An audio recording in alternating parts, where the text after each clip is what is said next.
Estaba sentado en el jardín de mi casa regando las plantas cuando mi celular vibró con un mensaje que me heló la sangre. Nos vamos mañana, papá. Ya vendí tu casa de playa y las joyas de mamá. El dinero nos alcanza para empezar una nueva vida en Miami. Adiós. Leí el mensaje 3 veces antes de que mi cerebro pudiera procesarlo completamente. Pero antes me dices de qué ciudad me estás escuchando, ¿eh? Y comparte esta historia con quien necesite oírla. Porque lo que pasó no le debe pasar a ningún abuelo. Mi nombre es Roberto Villanueva, tengo 72 años, y hasta ese momento pensaba que tenía una familia que me respetaba. El mensaje venía de Mateo, mi único hijo de 45 años. Un hombre que había criado solo desde los 12 años, después de que su madre muriera en un accidente automovilístico. Un hombre al que le había dado todo lo que tenía, pagado universidad privada, ayudado en su matrimonio, prestado dinero incontables veces. Inmediatamente marqué su número. Sonó hasta que cayó al buzón de voz. Volví a intentar. Lo mismo. Al tercer intento, finalmente contestó. ¿Qué quieres, papá? Estoy ocupado empacando. Mateo, ¿qué significa ese mensaje? ¿Vendiste mi casa de playa? Sí, la vendí. Necesitábamos el dinero para el viaje. ¿Cómo pudiste vender mi casa sin consultarme? Papá, técnicamente estaba a mi nombre desde hace años. ¿No recuerdas que firmaste esos papeles cuando estuviste enfermo? Recordé vagamente algunos documentos que había firmado el año anterior cuando tuve neumonía y estuve hospitalizado por 2 semanas. Mateo había venido con un notario al hospital diciendo que eran formalidades para proteger el patrimonio familiar. Mateo, esa casa tiene un valor sentimental enorme. Ahí están los recuerdos de tu madre. Papá, son solo recuerdos. Nosotros necesitamos dinero real para vivir. Cristina consiguió una oferta de trabajo en Miami y no podemos desperdiciar esta oportunidad. Cristina era su esposa, una mujer ambiciosa que desde el primer día me había tratado con frialdad calculada. Siempre había tenido la sospecha de que ella influenciaba a Mateo contra mí. ¿Y las joyas de tu madre? ¿También las vendiste? Papá, eran solo cosas viejas guardadas en un cajón. Las vendí a un coleccionista. Con eso y la casa juntamos $180,000. ¿$180,000? Mateo, esas joyas valían mucho más que eso. Y la casa... Papá, no exageres. Era una casita vieja en una playa sin mucho desarrollo. El comprador hasta nos hizo un favor pagando tanto. ¿Cuándo se van? Mañana en la mañana. El vuelo sale a las 10. ¿Y yo qué? ¿Me van a dejar aquí solo? Papá, tú tienes tu casa, tu pensión, tus amigos. Estarás bien. Nosotros necesitamos hacer nuestra vida. Mateo, soy tu padre. Tengo 72 años. Papá, no seas dramático. Ya eres un adulto independiente. No necesitas que te cuidemos. Colgó sin darme oportunidad de responder. Me quedé sentado en el jardín, con el celular en la mano, sintiendo cómo mi mundo se derrumbaba. La casa de playa había sido nuestro refugio familiar durante 25 años. Cada verano íbamos allí. Cada Navidad, cada cumpleaños importante. Era el lugar donde Mateo había aprendido a nadar, donde celebramos su graduación, donde trajeron a su primer hijo por primera vez. Las joyas de Elena, mi difunta esposa, eran piezas heredadas de su abuela. Un collar de perlas naturales, unos aretes de diamantes, un anillo de esmeraldas que había pertenecido a su bisabuela. Piezas con historia familiar que pensaba dejarle a mis nietos algún día. Y todo se había ido en un mensaje de texto, vendido para financiar los caprichos de una pareja que no podía esperar a construir su fortuna honestamente. Esa noche no pude dormir. Me quedé despierto pensando en todos los errores que había cometido como padre. ¿Había malcriado tanto a Mateo? ¿Le había dado tanto que nunca aprendió el valor de las cosas? A las 6 de la mañana tomé una decisión. Me levanté, me vestí con cuidado y fui a mi estudio. Abrí la caja fuerte que tenía empotrada detrás de un cuadro, esa que Mateo nunca había visto porque siempre pensó que mi único patrimonio era la casa donde vivíamos y la casita de playa. Saqué una carpeta gruesa llena de documentos, escrituras, contratos, estados de cuenta bancarios, certificados de inversión. Todo lo que había acumulado durante 30 años de trabajo como ingeniero civil y después como constructor independiente. Mateo no sabía que su casita vieja en una playa sin desarrollo era solo una de mis 5 propiedades inmobiliarias. No sabía que yo era dueño de la empresa constructora que había edificado la mitad de su colonia residencial. No sabía que tenía inversiones en la bolsa, cuentas en dólares, ni que acababa de cerrar un contrato millonario para construir un complejo turístico. Revisé mis estados de cuenta. Entre todas mis propiedades, inversiones y el dinero en efectivo, mi patrimonio superaba los 2 millones de dólares. La casita de playa que Mateo había vendido por $130.000, en realidad la había comprado hacía 5 años por $80.000 como una inversión menor. Mi verdadera casa de playa, la que nadie conocía, era una mansión frente al mar en Acapulco valuada en $800.000. Tomé mi celular y le escribí un mensaje a Mateo. Hijo, antes de que te vayas, se te olvidó algo importante. La respuesta llegó 5 minutos después. ¿De qué hablas, papá? Ya nos llevamos todo lo que necesitábamos. Sonreí mientras escribía mi respuesta. Se te olvidó preguntarme cuál casa de playa vendiste. Durante los siguientes 10 minutos mi celular se quedó en silencio. Luego empezaron a llegar los mensajes desesperados. ¿Qué quieres decir con cuál casa de playa? ¿De qué hablas, papá? Papá, contesta el teléfono. Papá. Los mensajes llegaban uno tras otro. Podía imaginar la cara de pánico de Mateo mientras empezaba a darse cuenta de que algo no cuadraba. Mi teléfono sonó. Era él. Papá, ¿qué quisiste decir con tu mensaje? Hola, Mateo. ¿Cómo van los preparativos para el viaje? Papá, no juegues conmigo. ¿Qué es eso de cuál casa de playa? Mateo. Tú vendiste una casa de playa, ¿verdad? Sí, tu casa de playa. No, hijo. Tú vendiste una de mis casas de playa. Hubo un silencio largo al otro lado de la línea. ¿Cómo que una de tus casas? Papá, tú solo tienes esa casita en Puerto Vallarta. ¿Quién te dijo eso? Nadie me lo dijo. Yo lo sé. He ido ahí desde niño. Mateo, esa casita, como tú la llamas, es mi propiedad más pequeña. Papá, deja de bromear. Estamos a punto de irnos al aeropuerto. No estoy bromeando. ¿Sabes por cuánto la vendiste? Por $130.000. Un buen precio para una casa de esas características. Mateo, esa casa me costó $80.000 hace 5 años. Era una inversión menor. ¿Inversión menor? ¿De qué estás hablando? ¿Nunca te preguntaste cómo un ingeniero jubilado podía mantener una casa tan grande, pagar tus estudios universitarios, prestarte dinero cada vez que lo necesitabas, y aún así vivir cómodamente? Papá, siempre pensé que era de tus ahorros de toda la vida. ¿Ahorros? Mateo, ¿crees que los ahorros de un empleado alcanzan para todo eso? Pude escuchar cómo su respiración se aceleraba. Papá, ¿qué me estás queriendo decir? Te estoy diciendo que vendiste la casa equivocada. ¿Cómo que la casa equivocada? Mi verdadera casa de playa está en Acapulco. Vale $800.000. El silencio que siguió fue tan profundo que pensé que se había cortado la llamada. Papá, aquí estoy, hijo. ¿Tienes otra casa de playa? Tengo muchas cosas que tú no sabes, Mateo. ¿Cómo qué? Como que soy dueño de Constructora Villanueva. ¿Constructora Villanueva? ¿La empresa que construyó mi colonia? La misma. Papá, eso es imposible. Esa es una empresa millonaria. ¿Y quién te dijo que yo no tengo millones? Pude escuchar a Cristina gritando de fondo. ¡Mateo! El taxi está aquí. ¡Nos vamos a perder el vuelo! Cristina, cállate, le gritó Mateo. Papá, ¿estás diciéndome que eres millonario? Te estoy diciendo que la casita que vendiste por $130.000 representa menos del 5% de mi patrimonio. No puede ser. Si fueras rico, ¿por qué vives en esa casa normal? ¿Por qué no tienes empleados, carros lujosos? Porque no necesito impresionar a nadie, hijo. Y porque creí que había criado a un hijo que me valoraba por quien soy, no por lo que tengo. Papá. Pero, Mateo, ¿sabes cuánto dinero necesitabas realmente para irte a Miami? No sé, unos $50.000 para establecernos. ¿Y vendiste propiedades por $180.000? Sí, pero queríamos tener un colchón financiero. Mateo, si me hubieras pedido $50.000 para tu oportunidad en Miami, te los habría dado sin problemas. ¿En serio?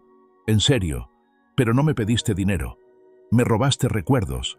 Papá, yo no te robé. Los papeles estaban a mi nombre. ¿Y las joyas de tu madre también estaban a tu nombre? Bueno, no, pero... ¿Pero qué, Mateo?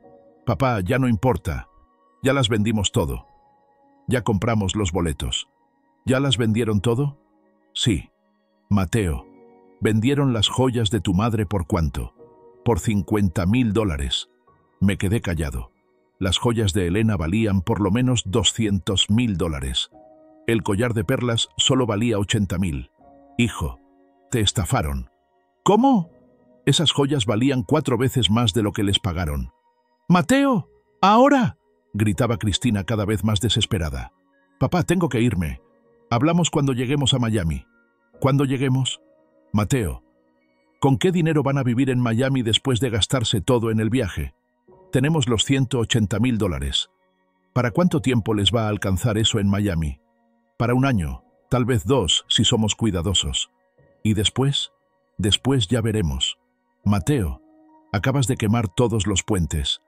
¿Qué quieres decir? Que vendiste todo lo que creías que yo tenía. Que me abandonaste pensando que me dejaras sin nada.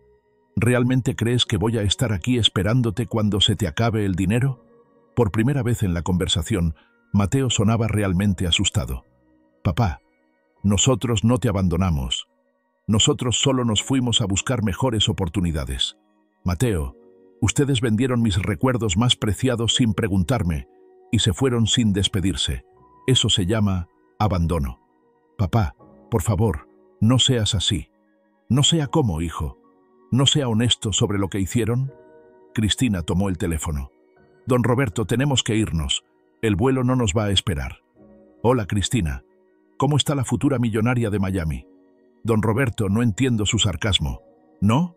Déjame explicarte. Ustedes vendieron $180.000 en propiedades mías para financiar su aventura. ¿Sabes cuánto representa eso de mi patrimonio total? No. ¿Cuánto? Menos del 10%. ¿Qué quiere decir? Que ustedes se robaron las migajas y dejaron el pastel completo. El silencio de Cristina me dijo todo lo que necesitaba saber. Don Roberto, nosotros podemos hablar cuando regresemos. ¿Cuándo regresen? Cristina, ¿quién les dijo que van a regresar? Es su hijo, don Roberto. Por supuesto que va a regresar. Cristina, mi hijo acaba de demostrarme que el dinero es más importante que la familia. ¿Por qué querría yo mantener una relación con alguien así? Colgué el teléfono y me quedé sentado en el jardín, sintiendo una extraña mezcla de tristeza y alivio. Tristeza por haber perdido a mi hijo. Alivio por haber descubierto su verdadera naturaleza antes de que fuera demasiado tarde. En el aeropuerto, Mateo y Cristina estaban sentados en la sala de espera, mirando sus teléfonos en estado de shock. ¿Tú sabías que tu papá tenía dinero?, le preguntó Cristina con voz temblorosa.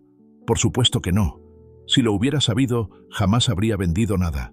Mateo, ¿crees que esté mintiendo? No lo sé, pero su voz sonaba muy segura. Cristina comenzó a buscar en Internet.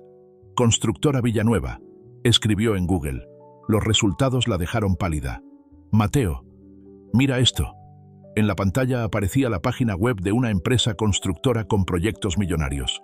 En la sección Acerca de nosotros, había una foto de Roberto con traje y casco de obra, con el título Roberto Villanueva, fundador y director general. No puede ser, murmuró Mateo.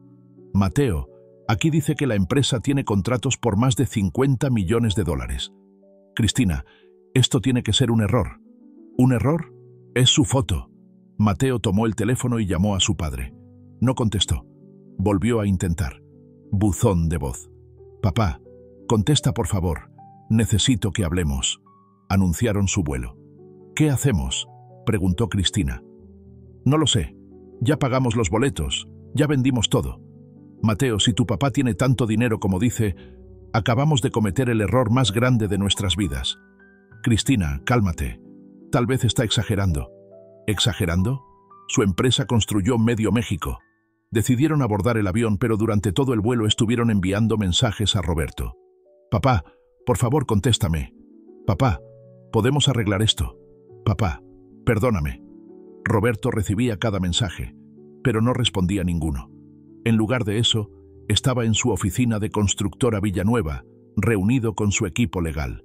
Licenciado Herrera, le dijo a su abogado, necesito que revise todos los documentos que mi hijo me hizo firmar cuando estuve hospitalizado. Por supuesto, don Roberto. ¿Sospecha alguna irregularidad? Sospecho que mi hijo me engañó para que transfiriera propiedades a su nombre sin que yo me diera cuenta. Si ese es el caso, podemos anular esas transferencias por vicio de consentimiento.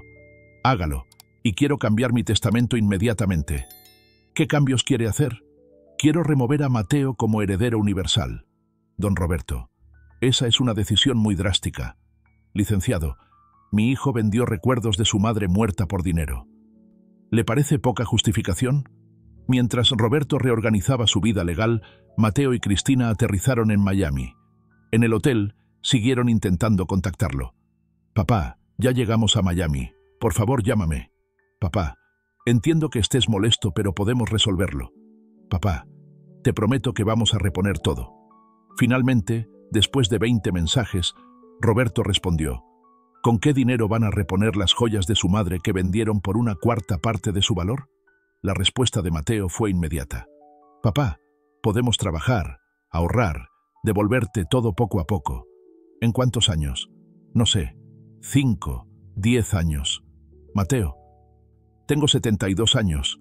No tengo 10 años para esperar que me devuelvan los recuerdos de mi esposa. Papá, por favor, dame una oportunidad. Mateo, ya tuviste tu oportunidad. Durante 45 años tuviste la oportunidad de ser un buen hijo. Papá, yo soy un buen hijo. ¿Un buen hijo vende las joyas de su madre muerta sin preguntarle al padre? Papá, necesitábamos el dinero. ¿Para qué? ¿Para unas vacaciones largas en Miami? No son vacaciones. Cristina tiene una oportunidad de trabajo. ¿Qué tipo de trabajo? Hubo una pausa larga. Bueno, todavía no es seguro. Pero ella tiene contactos. Mateo, ¿vendieron todo mi patrimonio familiar por una oportunidad de trabajo que no es segura? Papá, a veces hay que tomar riesgos.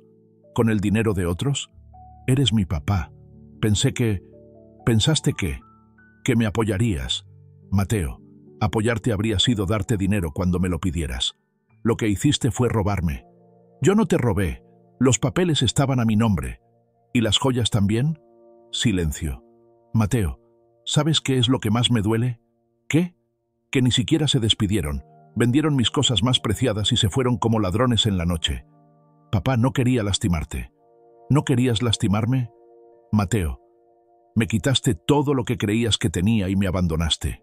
Papá, tú tienes tu casa, tu pensión. Mateo, ¿realmente creías que eso era todo lo que tenía? Sí. ¿Nunca te preguntaste de dónde salía el dinero para pagar tus estudios, tu boda, los préstamos que te di? Pensé que eran tus ahorros. ¿Sabes cuánto gana un ingeniero jubilado de pensión? No, 15,000 pesos al mes. ¿Crees que con eso pude pagar una universidad privada que costaba 80,000 pesos por semestre? Mateo se quedó callado porque empezaba a darse cuenta de la magnitud de su error. Papá, si tienes tanto dinero, ¿por qué nunca me lo dijiste? Porque quería que me amaras por quien soy, no por lo que tengo. Yo te amo, papá. No, Mateo. Tú me necesitabas, que es muy diferente. Papá, ¿qué puedo hacer para arreglar esto? Nada, ya está hecho. Papá, por favor. Mateo, disfruten Miami. Espero que les alcance el dinero.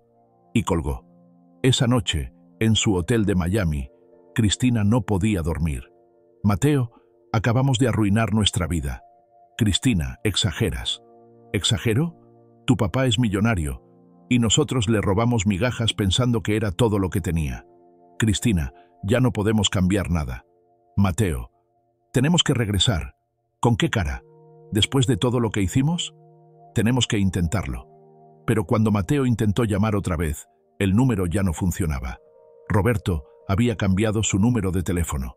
3 días después, Mateo y Cristina estaban desesperados en Miami. El dinero que parecía una fortuna empezaba a desaparecer rápidamente entre hotel, comidas y gastos básicos. Mateo, tenemos que encontrar una manera de contactar a tu papá, insistía Cristina. ¿Cómo? Cambió el número. No responde emails. ¿No tienes números de sus amigos? Mateo recordó a don Fernando, el vecino de toda la vida de su padre. Fernando. Habla Mateo. ¿Cómo está mi papá? Ay, Mateo, tu papá está muy dolido.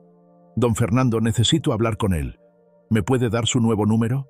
Hijo, él me pidió específicamente que no te lo diera. Don Fernando, por favor, cometí un error. ¿Un error? Mateo, Vendiste las joyas de tu mamá. ¿Usted sabe todo? Claro que sé. Tu papá me contó llorando lo que hiciste. Don Fernando, quiero arreglar las cosas. Mateo, ¿con qué dinero?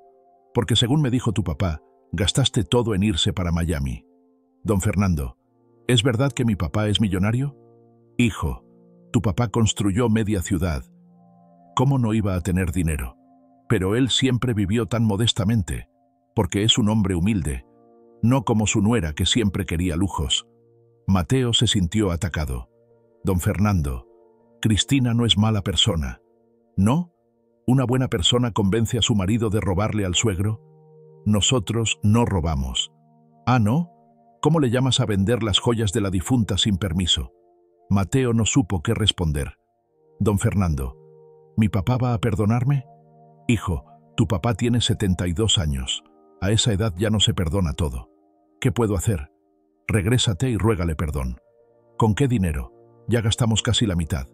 Ese es tu problema. Mateo, tú creaste este lío. Cuando colgó, Cristina lo estaba mirando expectante. ¿Qué te dijo? Que mi papá no quiere saber nada de nosotros. Mateo, esto no puede estar pasando. Cristina, tal vez deberíamos regresar. ¿Regresar? ¿A qué?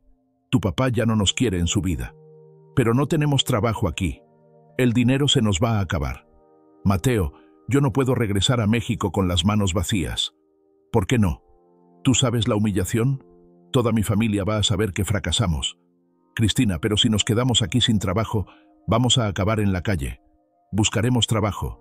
¿Qué tipo de trabajo? No hablamos inglés perfecto. Lo que sea. Limpieza, cocina, lo que sea. Mientras tanto, en México, Roberto había vuelto a su rutina normal, pero con una diferencia importante. Había contratado un asistente personal para manejar sus propiedades y un chef para que le cocinara. Don Roberto, le dijo su asistente, han llegado más emails de su hijo. Bórralos sin leer. ¿Estás seguro? Completamente seguro. También había empezado a salir más. Iba a cenas con viejos amigos, al teatro, a exposiciones de arte. Cosas que no había hecho en años porque siempre estaba preocupado por Mateo y sus problemas financieros. Roberto, le dijo su amigo Carlos durante una cena, te ves más relajado. Me siento más relajado. ¿Ya no te preocupa Mateo? Carlos, uno no puede cargar con las malas decisiones de otros para siempre. Ni siquiera si es tu hijo, especialmente si es mi hijo, porque significa que fallé como padre. Roberto, tú fuiste un padre excelente. ¿Excelente? Carlos, mi hijo me robó y se fue sin despedirse, pero tal vez con el tiempo.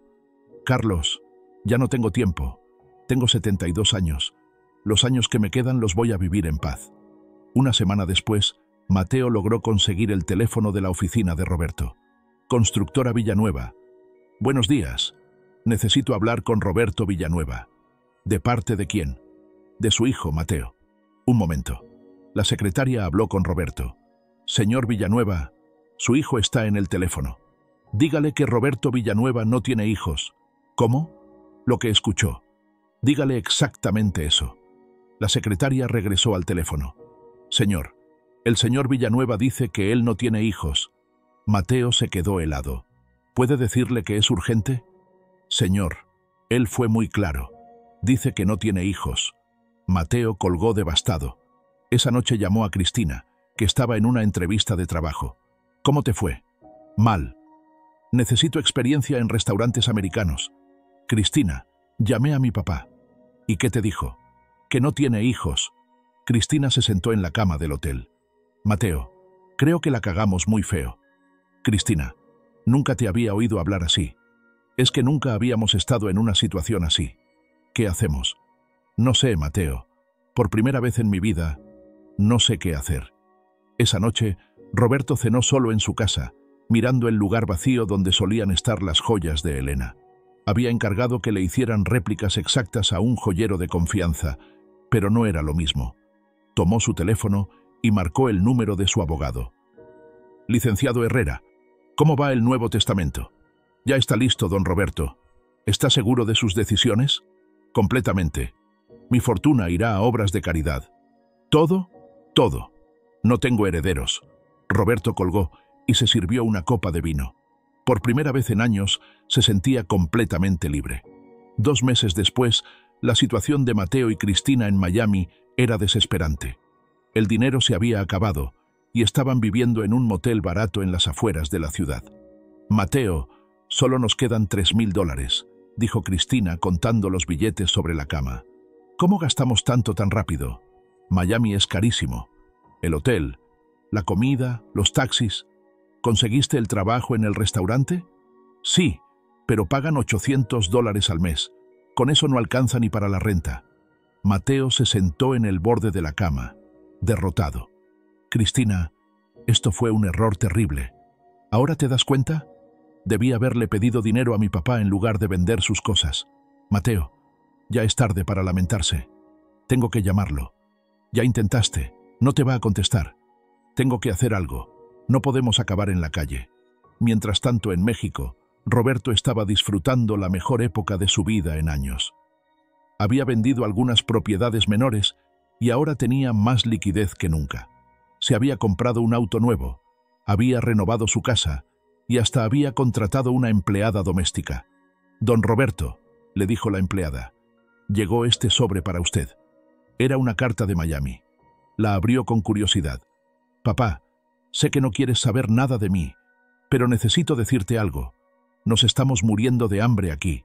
No tenemos trabajo, se nos acabó el dinero y estamos a punto de quedarnos en la calle. Entiendo que lo que hice estuvo mal. Entiendo que vendí cosas que no debía vender. Pero soy tu hijo, papá. ¿Realmente vas a dejar que acabe en la calle?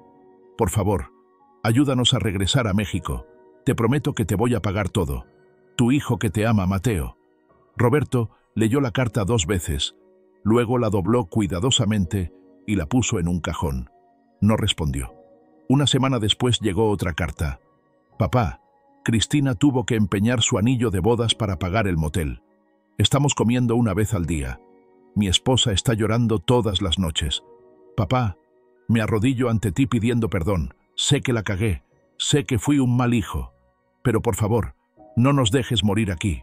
Solo necesitamos dinero para los boletos de regreso. Después nunca más te vamos a molestar si no quieres, Mateo». Roberto también guardó esa carta sin responder. La tercera carta llegó un mes después. «Papá, nos echaron del motel. Estamos durmiendo en el coche. Cristina se enfermó y no tenemos dinero para el doctor. Papá, por favor, solo una ayuda para regresar a casa. Te devolveré hasta el último peso. Tu hijo desesperado, Mateo». Esa noche, Roberto no pudo dormir. Se levantó, fue a su estudio y sacó las 3 cartas del cajón. Las leyó otra vez. Por primera vez en meses, sintió una punzada en el pecho. Tomó su teléfono y marcó un número. «Licenciado Herrera, soy Roberto Villanueva. Don Roberto, ¿cómo está? Necesito que me consiga el número de teléfono de mi hijo en Miami. ¿Está seguro? Usted mismo me pidió que cortara todo contacto». «Sí, pero necesito saber si está bien. Don Roberto, ¿va a ayudarlo?» Roberto se quedó callado por un momento. «No lo sé, pero necesito escuchar su voz». Al día siguiente, Roberto marcó el número que le había conseguido su abogado. «¿Bueno?», contestó una voz quebrada. «Mateo, soy tu papá». Hubo un silencio, luego sollozos. «Papá, papá, gracias por llamar». «Mateo, ¿cómo están?» «Mal, papá. Muy mal. No tenemos dinero, no tenemos casa. Cristina está enferma». «¿Dónde están viviendo?» «En el coche, papá. Ya nos echaron del motel». Roberto cerró los ojos. «Mateo, voy a mandarte dinero para que regresen». «¿En serio, papá?» «Pero con una condición». «La que sea, papá. Cristina y tú van a firmar un documento renunciando a cualquier herencia mía». «¿Qué?» «Van a renunciar legalmente a todo derecho sobre mi patrimonio». «Papá, pero... ¿quieren mi ayuda o no?» «Sí, papá. Aceptamos. Y otra cosa, Mateo». «¿Qué?» «Cuando regresen a México no van a vivir conmigo». «¿Dónde vamos a vivir?» «Ese es su problema. Yo solo los ayudo a regresar». «Está bien, papá. Acepto todo». Roberto colgó y se quedó sentado en su sillón. No sentía alegría por haber ayudado a su hijo. Sentía alivio por haberse librado de él para siempre. Una semana después, Mateo y Cristina llegaron al aeropuerto de México City. Se veían demacrados, con ropa sucia y maletas rotas. El sueño americano se había convertido en pesadilla. Roberto los estaba esperando, pero no solo. A su lado estaba el licenciado Herrera con una carpeta de documentos. «Hola, papá», dijo Mateo con voz quebrada. «Hola, Mateo». No hubo abrazos. No hubo lágrimas de alegría. «Este es el licenciado Herrera», dijo Roberto secamente. «Antes de salir de aquí, van a firmar los documentos». «¿Aquí mismo?» «Aquí mismo». El abogado abrió la carpeta. «Señor Mateo Villanueva, este documento establece que usted renuncia a cualquier derecho de herencia sobre los bienes de su padre. ¿Todo? Todo. Propiedades, inversiones, cuentas bancarias, empresa, todo». Cristina miró a Mateo con pánico. «Mateo, ¿estás seguro?» «No tenemos opción, Cristina». Mateo firmó con mano temblorosa. «Señora Cristina, usted también debe firmar como cónyuge». «¿Por qué yo?» «Para que no pueda reclamar derechos conyugales sobre la herencia». Cristina firmó, llorando. «Perfecto», dijo Roberto. «Ahora los llevo a su nuevo hogar». Los subió a su auto nuevo, un Mercedes que Mateo nunca había visto. «¿Cuándo compraste este coche, papá?» «El mes pasado, con el dinero que me sobró después de cancelar tu tarjeta de crédito». «¿Cancelaste mi tarjeta? ¿Para qué la quería un hijo que ya no tengo?» Manejaron en silencio hasta llegar a una zona popular de la ciudad. Roberto se detuvo frente a un edificio viejo. «Aquí es». «¿Aquí qué?» «Su departamento». Mateo miró el edificio deteriorado. «Papá, esto es...» «¿Qué? ¿No está a la altura de sus expectativas?» «Es que está muy feo». «Mateo, es lo que pueden pagar con el salario de Cristina en el restaurante». «¿Ya le conseguiste trabajo?» «Yo no le conseguí nada. Ella se lo consiguió sola. Llamé al dueño y le dije que tenía una empleada nueva». Subieron al departamento del tercer piso. Era pequeño, con muebles viejos, pero limpio. «¿Cuánto cuesta?» «4.000 pesos al mes». «¿Y quién va a pagar?»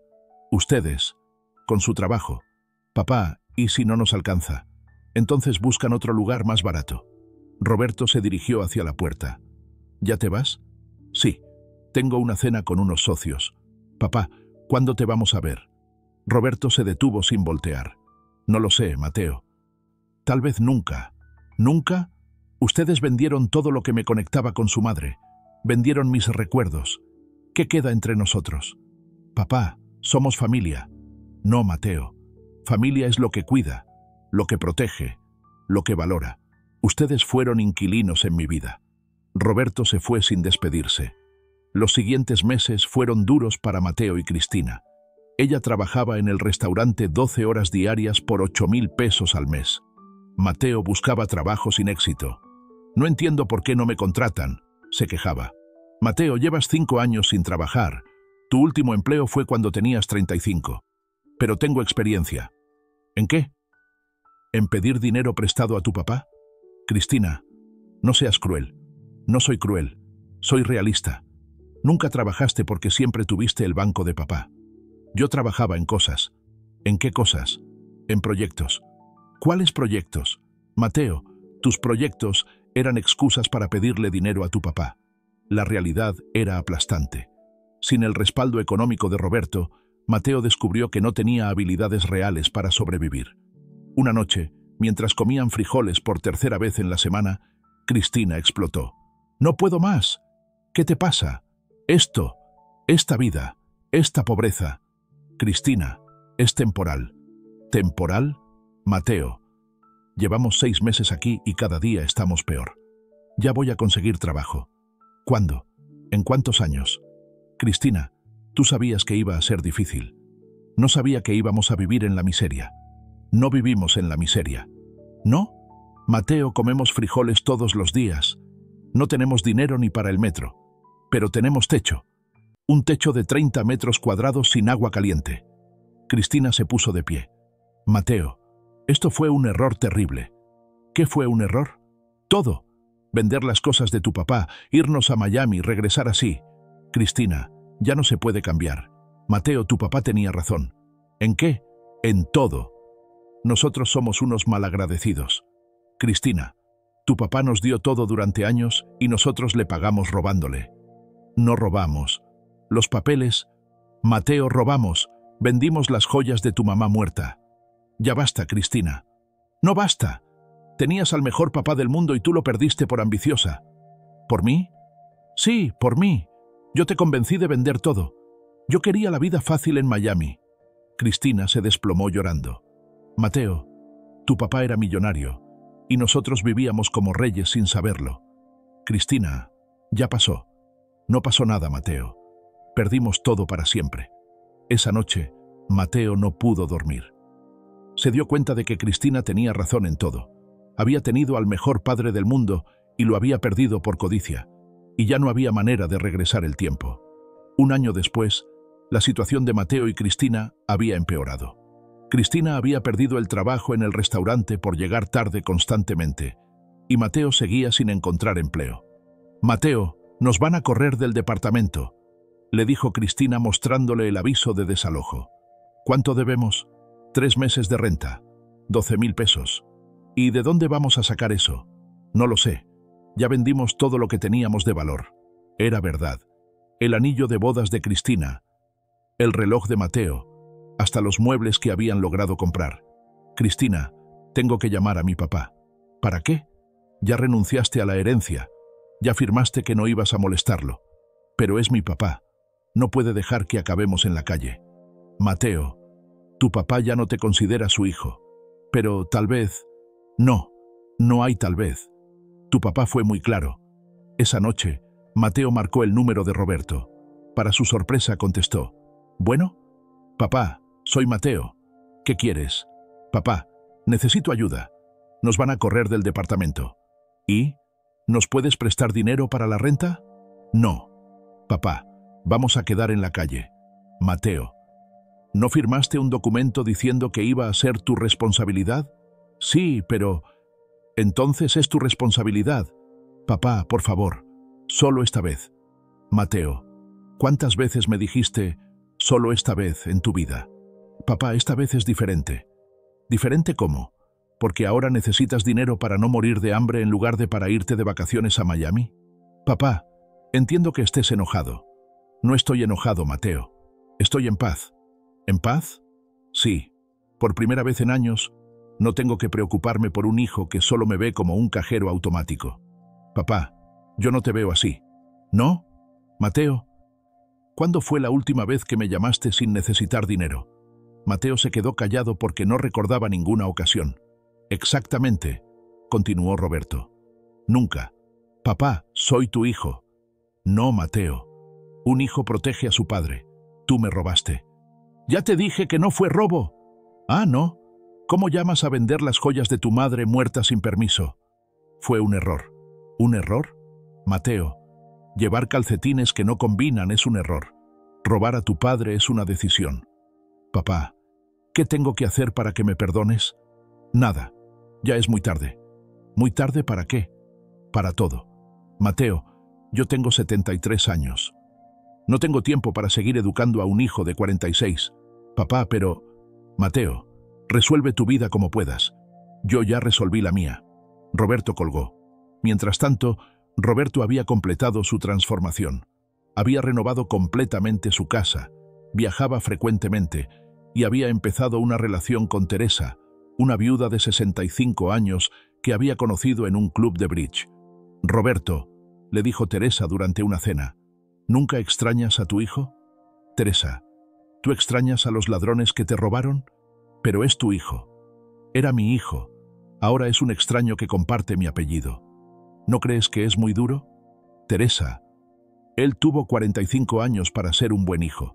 Eligió ser un buen ladrón. Pero la familia... Teresa, la familia se construye con amor y respeto, no con sangre y conveniencia. Al día siguiente, Roberto recibió una llamada de don Fernando. Roberto, Mateo vino a mi casa pidiendo tu dirección. ¿Se la diste? No, pero se veía muy mal. Flaco, sucio, desesperado. Fernando, ese ya no es mi problema. Roberto, es tu hijo. Fernando, ¿tú mantendrías a un hijo que te robó? Bueno, no, pero... Entonces no hay peros. Roberto, tal vez con el tiempo... Fernando, a mi edad ya no hay tiempo para tal vez. Una semana después, Cristina apareció en la oficina de Roberto. Don Roberto, necesito hablar con usted. ¿Qué quieres, Cristina? Vengo a pedirle perdón. ¿Perdón por qué? Por todo. por convencer a Mateo de vender sus cosas, por ser ambiciosa, por no valorar lo que usted hacía por nosotros. Y a pedirle que ayude a Mateo. ¿Por qué? Porque él está muy deprimido. No come, no duerme, no sale del departamento.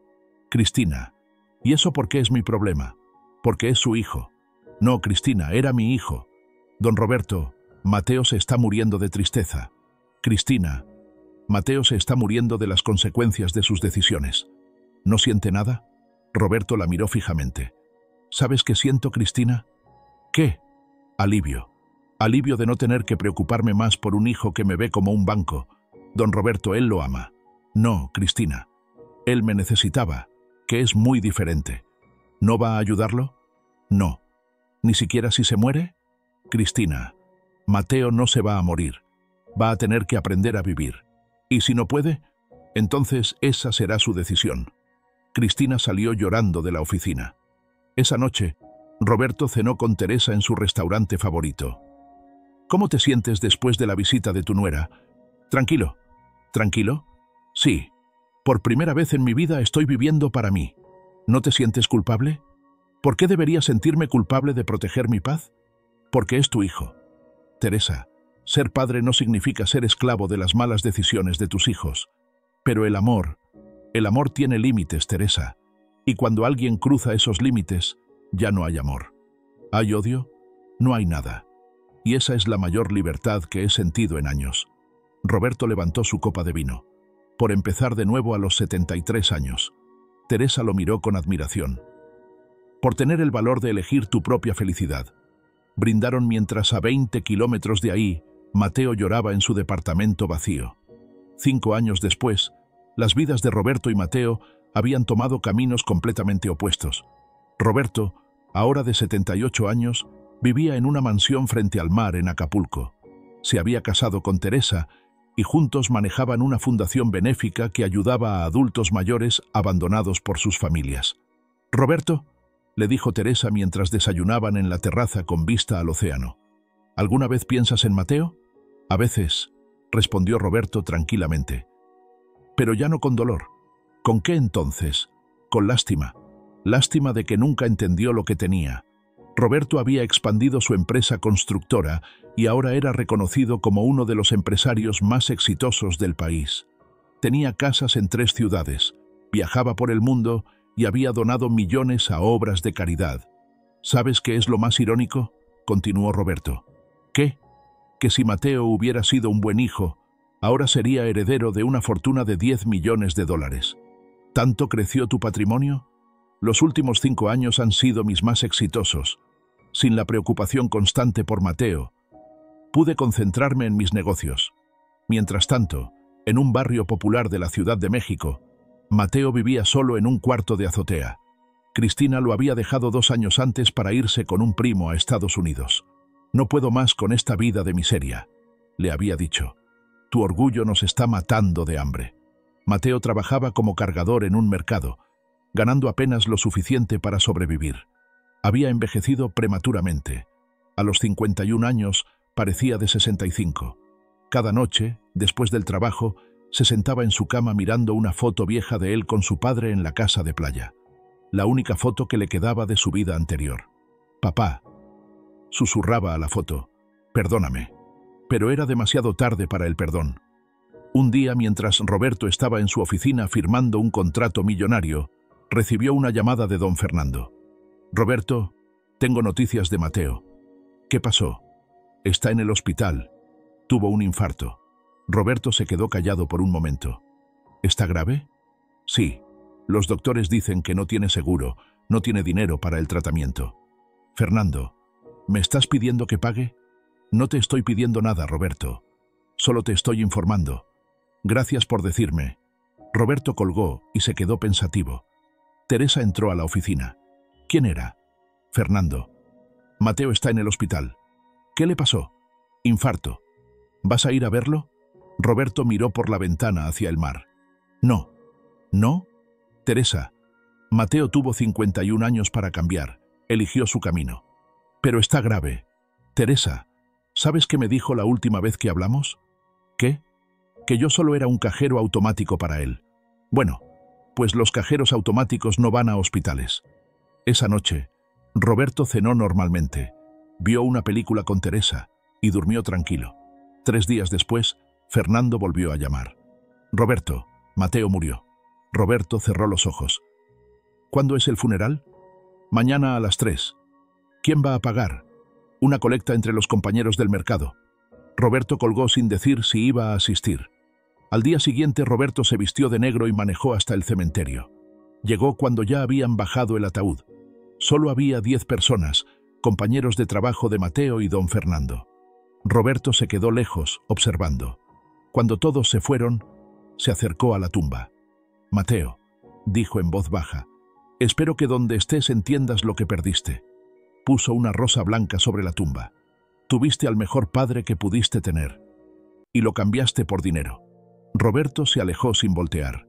Una semana después, estaba en su casa de Acapulco cuando llegó un sobre. Era del hospital donde había muerto Mateo. Adentro había una carta manuscrita. Papá, si estás leyendo esto, es porque ya morí. Le pedí a una enfermera que te mandara esta carta si algo me pasaba. Quiero que sepas que todos estos años entendí mi error. Entendí que fui el peor hijo del mundo. Entendí que tuve todo, y lo tiré por codicia. Pero también quiero que sepas algo. A pesar de todo lo que pasó, nunca dejé de amarte. Cada día de estos 5 años pensé en ti, en lo que perdí, en lo que pudimos haber sido. Sé que ya es muy tarde para el perdón. Sé que merezco morir solo y pobre. Pero quería que supieras que me arrepentí todos los días de mi vida. Fuiste el mejor papá del mundo, y yo fui el peor hijo del mundo. Perdóname, papá. Perdóname aunque ya no me escuches. Tu hijo que nunca dejó de amarte, Mateo PD. En mi cuarto hay una caja debajo de la cama. Son todas las fotos nuestras que pude salvar. Son tuyas si las quieres. Roberto leyó la carta 3 veces. Luego la dobló cuidadosamente y la guardó. Esa tarde fue al cuarto donde había vivido Mateo. Era un lugar miserable. Una cama, una mesa, un baño compartido. Encontró la caja debajo de la cama. Adentro había cientos de fotos. Mateo de niño, en la casa de playa, en cumpleaños, graduaciones, bodas. Roberto tomó una foto donde Mateo tenía 8 años y estaba abrazándolo. Los dos sonreían. ¿Qué pasó con ese niño?, se preguntó en voz alta. Esa noche, Roberto se sentó en su terraza con vista al mar, mirando las fotos. Teresa se acercó. ¿Estás bien? Sí, respondió Roberto. Solo estoy recordando al hijo que perdí hace mucho tiempo. ¿Te arrepientes de no haberlo perdonado? Roberto pensó por un momento. No. Me arrepiento de haber criado a un hijo que necesitó llegar hasta el fondo para entender lo que había perdido. ¿Habrías hecho algo diferente? Tal vez habría sido menos indulgente cuando era joven. Tal vez le habría enseñado el valor del trabajo desde pequeño. Pero al final, ¿lo perdonas? Roberto miró la foto del niño de 8 años. Perdono al niño que fue, no al hombre que se convirtió. Al día siguiente, Roberto hizo algo que sorprendió a todos. Estableció una fundación en memoria de Mateo para ayudar a padres abandonados por sus hijos. ¿Por qué?, le preguntó Teresa. Para que otros padres no tengan que pasar por lo que yo pasé. La Fundación Mateo Villanueva se convirtió en una de las más importantes del país, ayudando a miles de adultos mayores. En la placa de inauguración, Roberto escribió una frase que resumía todo. En memoria de mi hijo Mateo, que su error sirva para que otros hijos valoren a sus padres antes de perderlos. Años después, cuando Roberto murió a los 85 años, donó toda su fortuna a obras de caridad. En su testamento escribió: no tengo herederos porque nunca tuve hijos que me valoraran en vida. Ahora, querido amigo que me escuchas, déjame preguntarte algo muy importante. ¿Cómo tratas tú a tus padres? ¿Los valoras mientras los tienes o esperas a perderlos para darte cuenta de lo que significan? La historia de Mateo es la historia de muchos hijos que solo ven a sus padres como proveedores, no como personas que merecen amor y respeto. Roberto no fue cruel. Roberto fue un padre que se amó a sí mismo lo suficiente para no permitir que lo maltrataran, ni siquiera su propio hijo. A veces, el amor más difícil es el que pone límites, el que dice no más cuando ya no se puede más. Si tienes padres, abuelos, personas mayores en tu vida, valóralos ahora. Diles que los amas ahora. Agradéceles ahora. porque cuando se vayan ya no habrá oportunidad para las palabras que nunca dijiste. Y si eres un padre o madre que está siendo maltratado por tus hijos, recuerda esto: tu felicidad también importa, tu dignidad también vale. No eres un cajero automático, eres una persona que merece amor y respeto. Cuéntame en los comentarios, ¿qué te pareció esta historia? ¿Habrías perdonado a Mateo? ¿Y desde qué país me estás escuchando? Esta historia me enseñó que a veces la familia se pierde no por falta de amor, sino por falta de respeto, y que el respeto, una vez perdido, es muy difícil de recuperar.